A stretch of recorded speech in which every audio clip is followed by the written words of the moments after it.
রূপকথা। একটা ছোট্ট মেয়ে ছিল। পাহাড়ের সানুদেশে, যেখানে মাটির বুকে সবুজ কচি ঘাস, নুড়ি ঠেলে একটা ঝর্ণা নদী হতে চলেছে, সেইখানে একটা ছোট্ট ঘরে সে থাকতো।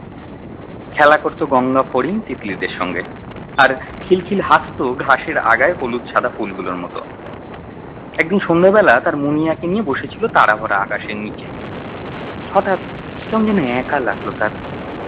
চাঁদটাও নেই আজ আকাশে। মাপা সংকটক্ষণে দুটি কোহিনূর গলে গলে পড়লো তার গালের উপর, আর সাথে সাথে একটা তারা খসে পড়তে লাগলো। টুকরো তারাটা এসে পড়লো তার পায়ের কাছে, কচি ঘাসের উপর। ডগডগে লাল হৃদয় থেকে ধোঁয়া উঠছে তখনও। ম্লান হেসে বলল কচি তারা, তোমার হাসি রোজ শুনতে পাই আমি, শুনতে না পেয়ে আজ নিজেই এসে পড়লুম। ছোট্ট মেয়েটা তখন তন্ময় হয়ে আছে নির্নিমেষ ধোঁয়াটার দিকে। তা দেখে কচি তারা বলল, আসার পথে বাতাসের সাথে দেখা, কিছুতেই আসতে দেবে না আমাকে। কোহিনূর দুটো অমনি ডানা মেলে উড়ে গেল সাদা পেঁচা মেঘদের বাড়ি।